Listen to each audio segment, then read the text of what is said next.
প্রায় 50 বছর আত্মগোপনে থাকার পর অবশেষে প্রকাশ্যে আসলেন মেজর ডালিম। সাবেক এই সামরিক কর্মকর্তা লাইভে এসে বলেন, মুজিব মারা যায়নি, একটি সেনা অভ্যুত্থানে তিনি নিহত হয়েছেন। বাকশাল বিদের পর কোটি কোটি মানুষ রাস্তায় নেমে এসে শুকরিয়া আদায় করেছে। তিনি বলেন, শেখ মুজিব তার জুলুমের মাত্রা এতটাই তীব্র করেছিল, স্বৈরাচারী আচরণের মতো, যে তখন মানুষের রবের কাছে মুক্তি চাচ্ছিল তার জুলুমের অবসানের জন্য।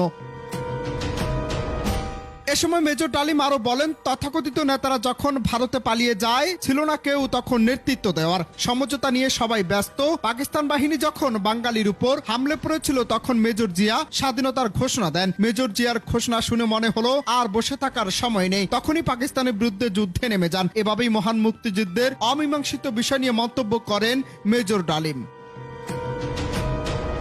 এ সময় সাংবাদিক ইলিয়াস হোসেনের লাইভে মেজর ডালিম বাংলাদেশ ৭৫-এর ১৫ই আগস্ট, মুক্তিযুদ্ধ, শেখ মুজিব, মেজর জিয়াউর রহমান সহ বেশ কিছু অমীমাংসিত বিষয় নিয়ে মন্তব্য করেন। সেখানে তিনি উল্লেখ করেছেন, মুজিব নিজে স্বয়ং ধরা দিয়ে পাকিস্তানি আর্মির কাছে ফ্যামিলির দায়িত্বভার দিলেন।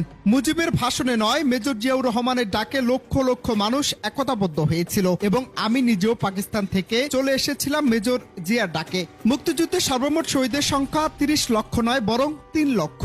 মুক্তিযুদ্ধে ধর্ষণের শিকার নারীদের সংখ্যা ২ লক্ষ নয়, বরং আরো অনেক কম। কারণ ডালিম সাহেব বলেছেন, উনি মাত্র ২ জন ধর্ষিতা নারীকে পেয়েছেন। মুজিব বাংলাদেশের স্বাধীনতা চায়নি।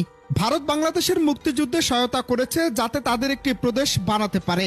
যখন সেনা বিপ্লব হয়, অর্থাৎ সেই অভ্যুত্থানে বিপ্লবীদের পক্ষে ছিলেন মেজর জিয়াউর রহমান। কোরআন শপথ করে জিয়া আগস্ট বিপ্লবীদের সাথে থাকার ওয়াদা করেন, কিন্তু তার বদলে তিনি ক্ষমতা সুসংহত করতে ৪,০০০ লোককে মৃত্যুদণ্ড দিয়েছিলেন।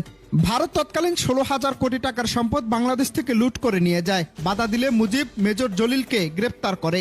জহির রায়ান ও শহীদুল্লাহ কায়সারকে হত্যা করেছিল শেখ মুজিব। মুক্তিযুদ্ধে ২ লক্ষ মা বোনের ইজ্জত লুট হয়েছিল, এটি মিথ্যা প্রচারণা। বিপ্লবী সিরাজ শিকদারকে পরিকল্পনা করে হত্যা করে শেখ মুজিব। কথার কাজে কোনো মিল ছিল না শেখ মুজিবের। মুজিব হত্যার পরে মিষ্টি বিতরণ করে দেশের মানুষ।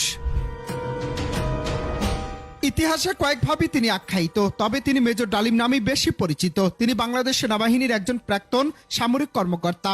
অভিযোগ ছিল ১৯৭৫ সালের ১৫ই আগস্ট বাংলাদেশের তৎকালীন রাষ্ট্রপতি শেখ মুজিবুর রহমানকে সপরিবার হত্যার সাথে তিনি জড়িত ছিলেন। দীর্ঘদিন পর প্রকাশ্যে এলেন সেই মেজর ডালিম।